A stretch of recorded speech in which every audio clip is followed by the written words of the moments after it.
We're going to start in the mouth, start at the beginning, and work our way all through the end here. We have, when it comes to how we break down our macronutrients, how we break down carbohydrates, fats, proteins, these are the parts that you will hopefully remember. Mouth, yeah, the esophagus, it is important, but that's not where digestion occurs, okay? So we got mouth, where digestion is going to be happening. We have the stomach, where digestion is going to be happening. We have the small intestine, where digestion is going to be happening, okay? The esophagus, just as important, but there's no digestion occurring there. Understanding its function, important, yes. Large intestine does some digesting, not much. It is still important, do need to know it, okay? There are a few actually vitamins and minerals that are going to be absorbed within the large intestine. So we have to understand and know what all of these parts and pieces do. Some have a much more bigger part to play than others. So we start the journey in the mouth. Another term for the mouth is called the oral cavity. Okay, this is where digestion begins for the most of it. That'll be more obvious in the next unit. Okay, but from a mechanical digesting standpoint, this is truly where all digestion begins. Okay. Teeth chew the food or masticate. That's the fancy word for it. Okay, it is mechanical. This mechanical breakdown of food helps to break down food into smaller chunks. Okay. If I can break something down into smaller chunks, what does that more easily allow? It easily allows more space, more surface area for all of the various different chemicals that we're going to secrete to try to break down this food into smaller and smaller stuff. So my teeth are chewing, we're breaking down this chicken sandwich into mush, a bolus. Okay. A bolus is just a Latin word for lump. So that's all that means. But it is called a bolus of food at this point. Right? We have the tongue, we've had the teeth, right? We've been mashing that chicken sandwich down into mush, a bolus. And the tongue helps me to direct this bolus of food back towards the throat. Another name for the throat is the pharynx. I like you to know the fancy words because we fancy it here. The pharynx is what connects the mouth, the oral cavity, to the esophagus.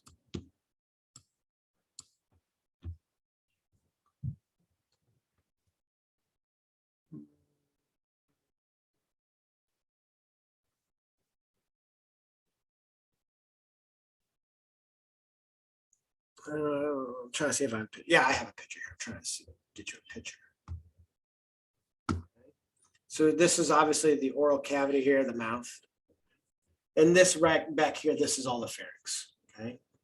It actually connects the nasal cavity up here with this region right here called the oral cavity and this cavity here called the laryngopharynx as well. So it's connecting everything. It's why when you laugh when you're chewing or eating food, it can end up in your nose and burn because it's all connected.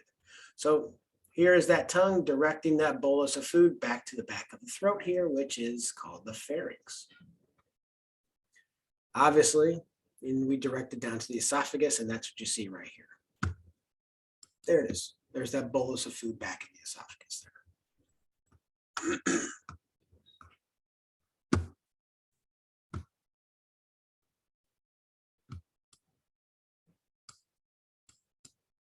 Okay. And there's that bolus. As you can kind of see here, we also have in the oral cavity, we have salivary glands, and all of them are dumping their fantastic enzymatic secretions into the oral cavity here. This is liquid, this is fluid, this is enzymes. There's a little bit of mucus involved with these glands as well, but there are 3 of them. You don't really need to know the name of them, but this is the parotid, this is the sublingual, and this is a submandibular gland under the tongue, under the mandible sits right here. They've cut it out and removed it. Parotid gland sits right here. It dumps out around that second molar there. The other two dump around the where the tongue attached to the floor of the oral cavity there. But this one here empties around the second molar. That's why the dentist is always scratching a little bit extra at your molars up there, because that's where that duct empties out around that tooth. But collectively, all three of those guys, they secrete what is called the saliva. Saliva has lysozymes in it. That's just an enzyme just to destroy some bacteria. Okay, so it does that. We have salivary amylase, and this is what begins the breakdown of carbohydrates, starch.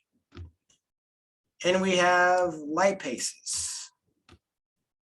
And this is going to be involved with fat digestion. All of these secretions happen in the mouth.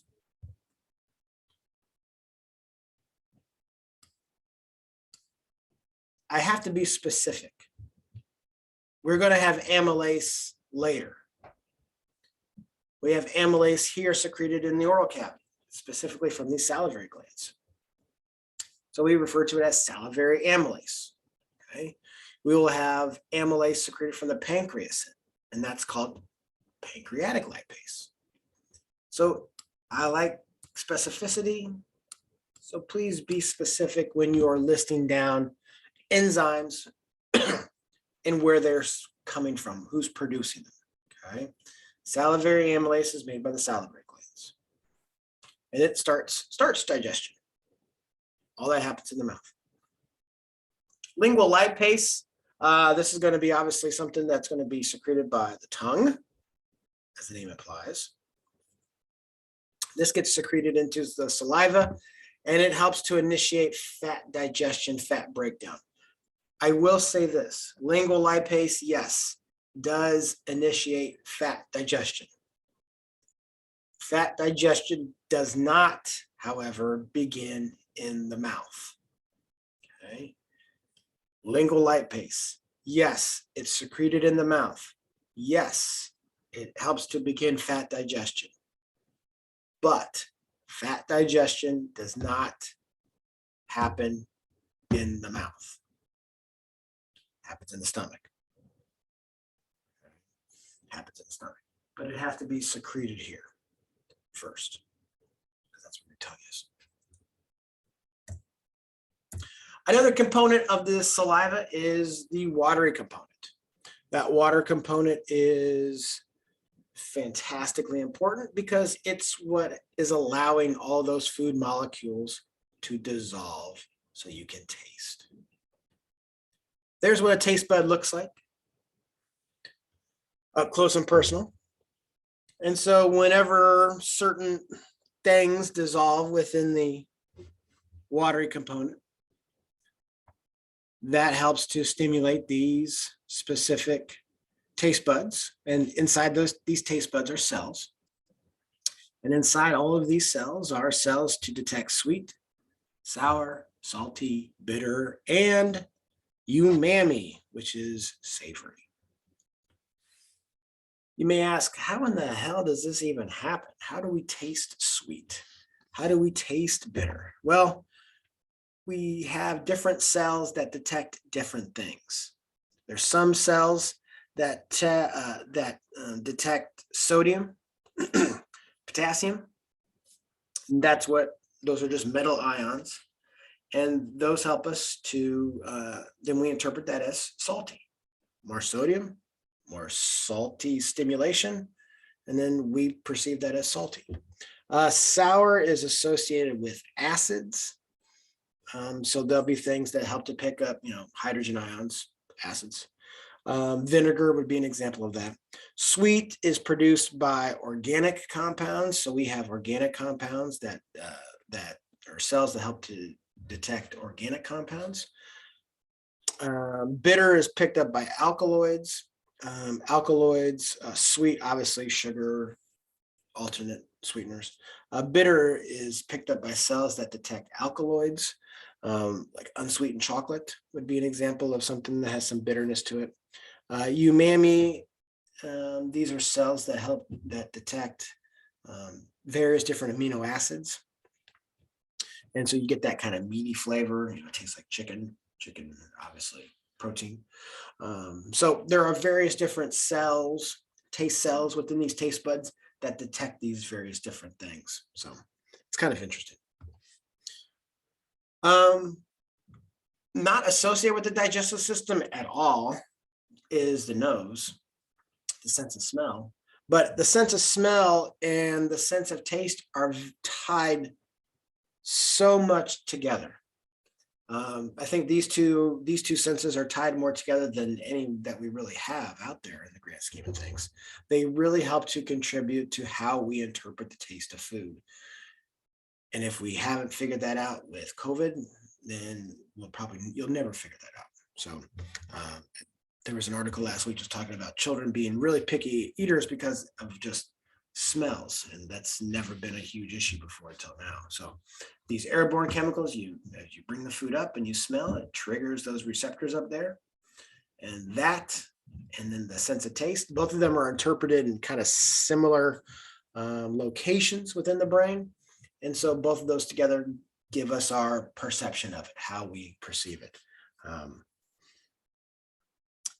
Humans have about 350, there's about 6 million types of olfactory receptors. We have about 350 subtypes of olfactory receptors. And so being able to, have those little molecules go up there and land on those individual cells, allow us to interpret that sense of smell, and then taste added to it. Oh man, that's crazy. We can determine like 10,000 different odors with those 350 subtypes. We have 6 million dogs, have 300 million. So that's a hell of a lot more perception of smell in the grand scheme of things.